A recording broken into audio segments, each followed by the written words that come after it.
Hello दोस्तों, आप सभी का स्वागत है एचपी स्टडीज़ पे। My name is Keshav Katoch. So आज फिर से हम आए हैं टीजीटी कमीशन, जो कि आपका कहा जा रहा है कि आफ्टर दिवाली जो है उसकी नोटिफिकेशन जो है वो आ सकती है, जिसमें 2880 टीचिंग की पोस्ट हैं, जिसमें जेबीटी भी जो है वो आपका इंक्लूडेड है। ठीक है ना। सो ध्यान में रखिएगा, ये सेशन आपका परफेक्टली एचपी टीजीटी में के लिए बहुत इंपॉर्टेंट है, जिसमें जीएस सेक्शन प्लस आपका जो सोशल स्टडीज़ है उसको जो है वो हम इसमें कवर अप जो है वो करते हैं। तो आज ज्योग्राफी की हमारी थर्ड क्लास है, 20 क्वेश्चन हम करेंगे इसमें, और इन दी एंड आपने बताना है कि 20 में से आपके कितने मार्क्स जो है वो बन रहे हैं। सो सेशन को शुरू करने से पहले हमारा नया बैच जो है वो एचपी टीजीटी कमीशन का, ये कल से मतलब 25 अक्टूबर से जो है वो स्टार्ट हो रहा है। तो HP TGT arts, TGT non medical and TGT medical तीनों के लिए ये बैच जो है हमारा 25 अक्टूबर से स्टार्ट है। ये हमारा रिकॉर्डेड बैच रहेगा, जिसमें आपको डेली 3 लेक्चर्स जो हैं वो दिए जाएंगे। पहले 3 सब्जेक्ट्स होंगे, उसके बाद बाकी सब्जेक्ट्स भी कवर अप होंगे, फुल सिलेबस के साथ, फुल स्टडी मटेरियल के साथ, मॉक टेस्ट प्लस आपके टॉपिक वाइज टेस्ट जो है वो आपको इस बैच में देखने को मिलेंगे। तो ये बैच आपको मिलेगा निम्बस करियर्स ऐप पे। आपने जाके प्ले स्टोर से इस ऐप को डाउनलोड करना है। अगर आपको कोई और इन्फॉर्मेशन चाहिए हमारे अनदर किसी भी बैच के बारे में, तो 7814846248 पे आप कॉल भी जो है वो कर सकते हैं। तो चलिए बढ़ते हैं हमारे सेशन की ओर। तो सबसे पहला क्वेश्चन जो है वो आपके सामने है, that is the Dampier Hodges line is related to which of the following. So Dampier Hodges रेखा जो है निम्नलिखित में से किससे संबंधित है। तो बताइए भाई, बे ऑफ कैम्बे से, पार्क स्ट्रेट से, अंडमान निकोबार आइलैंड से, या फिर सुंदरबन से। देखो, ये डैम्पियर हॉजेस लाइन जो है ये एक ऐसा एरिया जिसको नॉर्थ और साउथ में डिवाइड करती है, मतलब इस एरिया को 2 हिस्सों में बांटती है। तो आंसर आपका जगह बन जाएगा सुंदरबन जो है वो यहाँ पे राइट आंसर है। ये ब्रिटिशर्स के द्वारा हुआ था। सबसे पहले स्टार्टिंग आपको पता है ब्रिटिशर्स ने बंगाल से जो है वो अपनी शुरुआत जो है वो की थी। और ध्यान में रखना, सुंदरबन को अगर ज्योग्राफिकल पॉइंट ऑफ व्यू से देखें तो यहाँ पे आपको एक सुंदरी ट्री मिलेगा। यहाँ पे दुनिया के सबसे ज़्यादा आपको मैंग्रोव्स जो है वो देखने को पड़ते हैं, और ये दुनिया का सबसे बड़ा डेल्टा भी जो है वो आपका बोला जाता है, और आर्कुएट टाइप का डेल्टा जो है वो आपका देखने को मिलता है। चलिए नेक्स्ट क्वेश्चन है, which of the following states of India does not share boundary with the Myanmar. इनमें से कौन सी ऐसी स्टेट है इंडिया की जो कि आपकी म्यांमार के साथ जो है वो बॉर्डर शेयर नहीं करती है। तो अगर हम म्यांमार की बात करते हैं, इस तरीके से आपका यहाँ पे भूटान आता है, दैट इज़ बांग्लादेश, और दिस इज़ योर म्यांमार। तो यहाँ पे आपको इसी बीच में आपको 7 सिस्टर्स दिखाई देती हैं। हमारी 7 सिस्टर्स आप सभी को पता है, जिसमें हमारा असम जो है वो आता है, प्लस नागालैंड जो है वो हमारा इसमें इंक्लूड होता है, अरुणाचल प्रदेश हमारा इंक्लूड होता है, मणिपुर इसमें इंक्लूड होता है, मिज़ोरम इसमें इंक्लूड होता है, मेघालय इसमें इंक्लूड होता है, और इसमें त्रिपुरा जो है वो इंक्लूड होता है। बट जब बात करते हैं हम यहाँ पे कि भाई म्यांमार के साथ कौन सी स्टेट जो है बाउंड्री शेयर करती है, तो अरुणाचल प्रदेश शेयर करता है, प्लस आपका नागालैंड करता है, मणिपुर और मिज़ोरम करता है। तो असम जो है वो यहाँ नहीं आएगा। असम जो है वो आपका भूटान के साथ अपना बॉर्डर शेयर करता है, प्लस आपका शेयर करता है ये with the you can say that your this is Bangladesh. ठीक है, तो यहाँ पे आपका राइट आंसर जो है वो आपका बनेगा यहाँ पे। ठीक है, भूटान के साथ I am not sure that कि भूटान के साथ जो है वो शेयर करता है कि नहीं करता है, बट आप इसको एक बार कंफर्म जो है मुझे कर दीजिएगा। ठीक है, चलिए आगे बढ़ते हैं। Which of the following regions in India represent lowest altitude.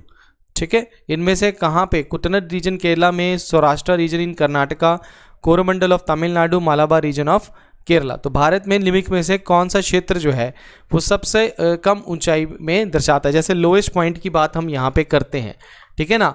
तो लोएस्ट पॉइंट की जब हम बात करते हैं तो उसमें आपने ध्यान में रखना है कि भाई जैसे आप देखते हैं तो आपको क्या आता है, दैट इज़ लोएस्ट पॉइंट की बात करते हैं तो ऑल ओवर द वर्ल्ड में आप क्या बोलते हो, डेड सी। डेड सी को जो है वो हम क्या बोलते हैं, लोएस्ट पॉइंट जो है वो आपका माना जाता है। ठीक है ना, तो ये चीज़ आपने ध्यान रखी। इंडिया में भी एक लोएस्ट पॉइंट जो है वो आपको देखने को मिलेगा, तो वो क्या है आपका कुटनद रीजन जो है वो आपका केरला का सबसे लोएस्ट पॉइंट में जो है वो माना जाता है। ठीक है, ये आपने ध्यान में रखना है। ठीक है, तो यहाँ पे जो मैं पीछे अभी आपको क्वेश्चन में बता रहा था, तो ध्यान में रखना कि असम के जो है वो भूटान के साथ भी जो है वो लगता है। वो मेरे माइंड में थोड़ा सा कन्फ्यूजन था, वो मैं आपको क्लियर कर देता हूँ कि असम जो है वो भूटान के साथ भी लगता है और बांग्लादेश के साथ भी उसका बॉर्डर जो है वो लगता है। ये आप क्लियर कर लीजिएगा। ठीक है, चलिए नेक्स्ट क्वेश्चन है, which of the following is a correct sequence of sea ports of India from south to north. तो साउथ टू नॉर्थ कौन से सी पोर्ट्स जो है वो यहाँ पे आपने आंसर जो है वो यहाँ पे देना है यहाँ पे। तो जल्दी देखिए कि सी पोर्ट्स कौन कौन से हैं हमारे। ठीक है, सबसे पहले कोचीन है, तिरुवनंतपुरम है, कैलिकट है, मैंगलोर है। ये सभी के सभी जो है वो आपके क्या है, दैट इज़ हमारे सी पोर्ट्स हैं। तो साउथ टू नॉर्थ मतलब इस तरीके से आप देखेंगे तो सबसे पहले आपका थिरुवनंतपुरम नीचे आता है, ठीक है ना, थिरुवनंतपुरम आपका नीचे आएगा। फिर उसके बाद आपका यहाँ पे कोचीन आएगा जो कि हमारा एक मेगा पोर्ट भी है। उसके बाद कैलिकट है जहाँ पे सबसे पहले आपका वास्को डी गामा आए थे, और उसके बाद आपका मैंगलोर जो है वो आपको कर्नाटका में देखने को मिलेगा। तो यहाँ पे सी जो है वो यहाँ पे राइट ऑप्शन जो है वो आपका हो जाएगा। चलिए नेक्स्ट क्वेश्चन को देखते हैं। नेक्स्ट क्वेश्चन क्या कह रहा है, the permanent seismological observatory has been installed at which among the following place in India. भारत में निम्नलिखित में से किस स्थान पर स्थायी भूकंपीय वेधशाला स्थापित की गई है? पालनपुर गुजरात में, लातूर महाराष्ट्र में, चमोली उत्तराखंड में, या पुणे महाराष्ट्र में। तो इसका राइट आंसर जो है वो क्या होगा? इसका राइट आंसर होगा आपका लातूर महाराष्ट्र में आपको जो है परमानेंट सिस्मोलॉजिकल ऑब्जर्वेटरी देखने को मिलेगी। अगर मैं सिस्मोलॉजी की बात करता हूं तो सिस्मोलॉजी क्या है? It is the study of earthquakes, ठीक है। स्टडी ऑफ अर्थक्वेक्स को जो है वो क्या बोला जाता है? एक तरीके से सिस्मोलॉजी जो है वो बोला जाता है। और सिस्मोग्राफ जो है जिसपे हम क्या करते हैं, दैट इज अर्थक्वेक को नापते हैं, और जिस स्केल पे नापते हैं उस स्केल को बोलते हैं that is Richter scale, and the second scale जो होता है दैट इज मर्कैली स्केल जो है वो हम बोलते हैं। तो रिचर स्केल में हम मैग्नीट्यूड को देखते हैं, और जो हमारा मर्कैली स्केल है उसमें हम इंटेंसिटी को जो है वो हम देखते हैं। तो ये आपने ध्यान में रखना है। नेक्स्ट क्वेश्चन कहता है कि which of the following pairs are correctly matched. तो कौन से करेक्टली मैच्ड है? Idukki thermal power station, Sabarigiri hydro electric project, Ghataprabha irrigation project, Ramganga multipurpose project. तो यहाँ पे 1 2 3 4 1 2 3 4 3 4 या फिर 1 and 2। तो ABCD में से क्या आंसर होगा? एक बार जल्दी से ध्यान दीजिए। देखिए यहाँ से आपको जो थर्मल पावर प्लांट्स होते हैं, हाइड्रो इलेक्ट्रिक प्लांट होते हैं, इरिगेशन प्लांट्स होते हैं, है ना, न्यूक्लियर प्लांट्स होते हैं, इनके ऊपर ज़रूर आपको क्वेश्चन जो है वो पूछा जाता है। तो यहाँ पे राइट आंसर जो है वो आपका 2 3 और 4 जो है वो आपका क्या है? That is the right answer जो है वो आपका बनेगा। आपने मुझे बताना है कि इदुकी में आपको क्या चीज़ जो है वो देखने को मिलेगी। चलिए नेक्स्ट क्वेश्चन है आपके पास, in which of the following state does most part of the Vidarbha region lie. Does most part of the Vidarbha region lie. तो विदर्भा रीजन जो है तो कौन सी जो इसमें से स्टेट है जहाँ पे आपको विदर्भा रीजन ज़्यादा देखने को मिलेगा? विदर्भ क्षेत्र का अधिकांश भाग किस राज्य में है? केरला में, कर्नाटका में, गुजरात में, या महाराष्ट्र में? तो यहाँ पे राइट आंसर जो है वो आपका महाराष्ट्र बनेगा।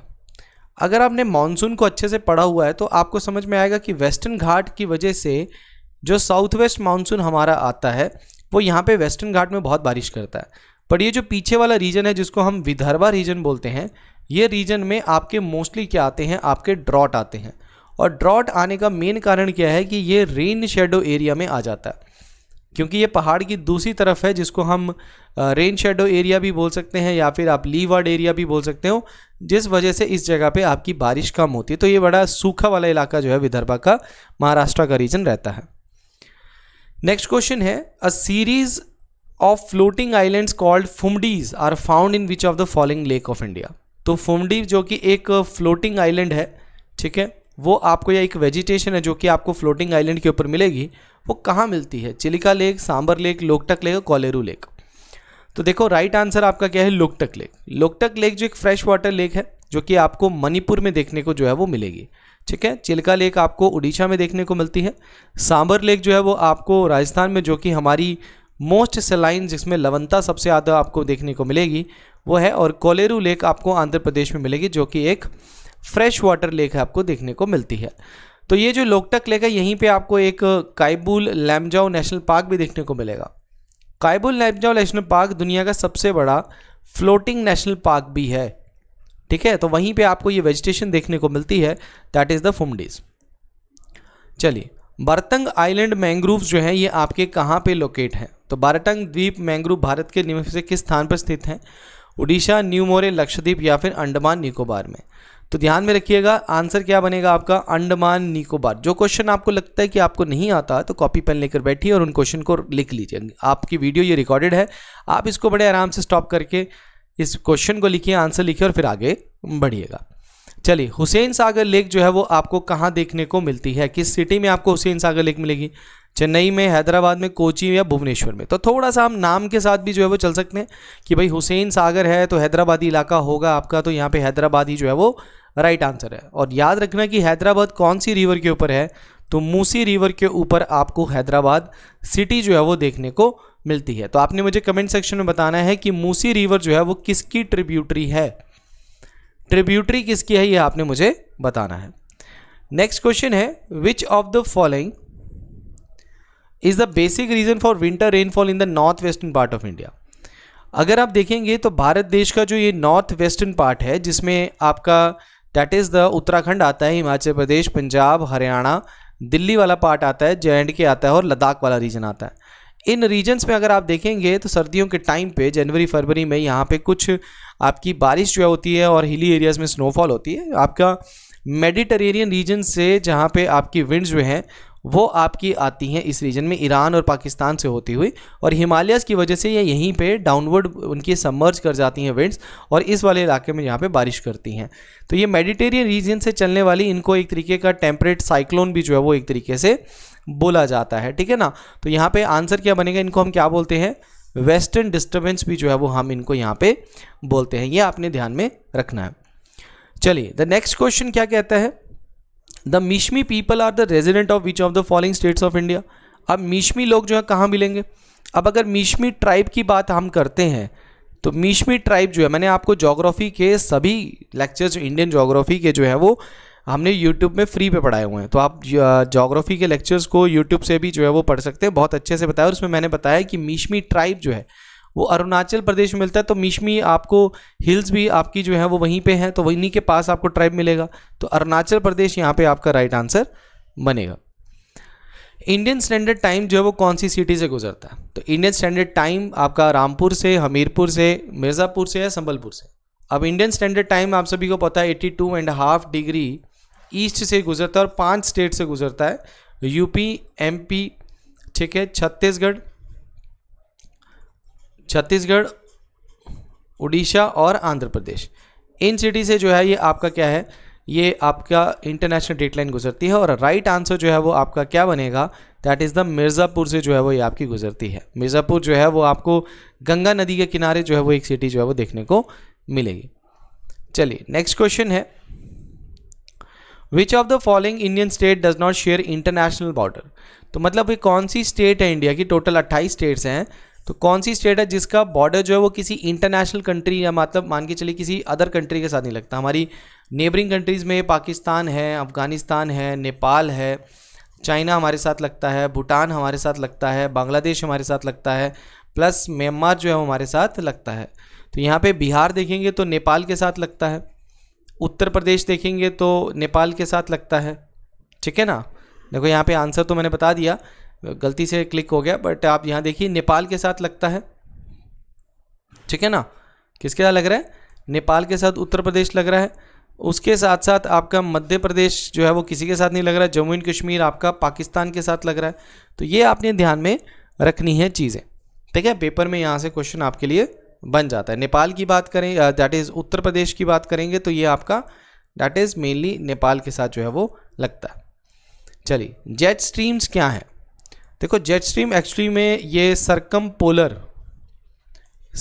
पोलर वर्ल आपकी जो है ये विंड्स हैं जो कि west to east to west चलती हैं, और जो ईस्टर्ली जेट स्ट्रीम्स होती हैं इनकी वजह से हमारा मानसून जो है वो आता है, ये भी एक कारण है ईस्टर्ली जेट स्ट्रीम, ठीक है। और दूसरी चीज़ ध्यान में रखना, ये 7 to 14 किलोमीटर्स के बीच में ही चलती हैं।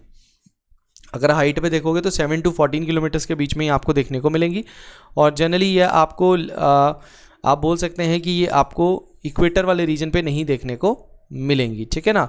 ये जनरली आपको 20 डिग्री नॉर्थ और साउथ के ऊपर ही देखने को मिलेगी, 0 to 20 डिग्री के बीच में देखने को नहीं मिलती हैं। तो जनरली जेट स्ट्रीम को क्या बोला जाता है, these are the air currents या वायु धाराएं जो है वो इनको बोला जाता है। नेक्स्ट क्वेश्चन कह रहा है ओशन करंट से रिलेटेड है, कह रहा है महासागरों के तापमान के संदर्भ में ये देखा गया है कि दक्षिणी अटलांटिक की तुलना में उत्तर की ओर बढ़ते अक्षांशों के साथ तापमान में बहुत कमी होती है। इसका संभावित कारण क्या हो सकता है। वो कह रहा है कि अगर मैं साउथ अटलांटिक ओशन में रहता हूँ और नॉर्थ अटलांटिक में देखता हूँ, तो अगर मैं इक्वेटर से पोल्स की तरफ जाता हूँ तो टेम्परेचर मेरा डिक्रीज होना चाहिए, बट अगर मैं साउथ में इक्वेटर से पोल्स की तरफ जा रहा हूँ तो टेम्परेचर ज़्यादा डिक्रीज कर रहा है, बट अगर मैं नॉर्थ अटलांटिक में इक्वेटर से पोल्स की तरफ जा रहा हूँ तो टेम्परेचर ज़्यादा जल्दी डिक्रीज जो है वो नहीं हो रहा। उसका कारण क्या है, तो पहला कारण बोल रहा है गल्फ स्ट्रीम में cold current brings down the temperature of South Atlantic. Gulf Stream में warm current brings up the temperature of North Atlantic, North Atlantic has more under water volcanoes, या mid oceanic ridge is more prominent in the North Atlantic. तो क्या answer होगा आपका? तो देखो, जब आपकी ये जो गल्फ स्ट्रीम है, पहले ध्यान रखना, जो गल्फ स्ट्रीम जो है वो आपकी जो है वो आपको क्या है, एक वार्म ओशियन करंट आपको देखने को मिलेगी, ठीक है ना, और वो नॉर्थ अटलांटिक में चलती है। तो यहीं से ये स्टेटमेंट जो है वो आपकी सही जो है वो हो जाती है, ठीक है, ये आपने ध्यान में रखना है। चलिए नेक्स्ट क्वेश्चन पूछ रहा है कि सैलिनिटी जो है, विच among the following factor influence the salinity of the ocean water. तो भाई सैलिनिटी, अगर किसी भी जगह की लवणता जो है, किसी भी जगह की जो लवणता है वो किस बेस पे आधारित है, तो इवेपोरेशन, प्रेसिपिटेशन। तो ओनली 1 2 या 1 and 2 या 1 and 2 आपको यहाँ बोथ, नीदर 1 and 2 जो है वो आपका राइट आंसर बनेगा। क्या आंसर होगा यहाँ पे? ठीक है, क्या आंसर होगा यहाँ पे? ठीक है, तो आंसर क्या होगा? Evaporation, precipitation. तो यहाँ पे आंसर क्या बनेगा आपका? बोथ 1 and 2 जो है वो यहाँ पे राइट आंसर जो है वो आपका रहेगा, ठीक है, ये आपने ध्यान में रखना है। क्योंकि इवेपोरेशन क्या होता है, ज़्यादा इवेपोरेशन होगी तो आपकी सैलिनिटी भी ज़्यादा होगी, प्रेसिपिटेशन ज़्यादा होगी तो आपकी सैलिनिटी कम हो जाती है, ये सारा आपने ध्यान में रखना है। चलिए नेक्स्ट क्वेश्चन कह रहा है, which type of rocks is are commonly affected by the hydrolysis. Hydrolysis क्या है? ये एक केमिकल वेदरिंग है। हाइड्रोलिसिस क्या है? एक केमिकल वेदरिंग है, आपको ध्यान में रखना है। तो इग्नियस, सेडिमेंट्री, मेटामॉर्फिक, आग्नेय शैलें, ठीक है, आपकी तलछटी तो नहीं बोलेंगे इसको, ठीक है, सेडिमेंट्री रॉक्स आप करो, और आपकी मेटामॉर्फिक जो है वो आपकी कौन से रॉक्स हैं। तो कौन से रॉक्स हैं केमिकल वेदरिंग से ज़्यादा इफेक्ट होते हैं? तो वो इग्नियस रॉक्स जो हैं, जिनको आग्नेय चट्टाने भी जो है वो बोला जाता है, तो वो सबसे ज़्यादा इफेक्ट जो है वो होती हैं हाइड्रोलिसिस से। नेक्स्ट है, which is the highest mountain of Antarctica. तो एंटार्क्टिका का सबसे हाईएस्ट माउंटेन क्या है? माउंट कॉस्किस्को, मैकिनली, विंसन मैसिव या एल्ब्रस। तो माउंट किस्को जो तो ये तो आपका ऑस्ट्रेलिया का है, ठीक है, माउंट एल्ब्रस जो है वो आपका यूरोप को है। तो यहाँ पे माउंट विंसन मैसिव जो है ये एंटार्क्टिका का आपको सबसे हाईएस्ट पीक मिलेगा। आपने मुझे बताना है माउंट मैकिनली जो है वो किस कॉन्टिनेंट का हाईएस्ट पीक है। चलिए the last question of today, which among the following are the high clouds generally found at the height of the 6000 metre.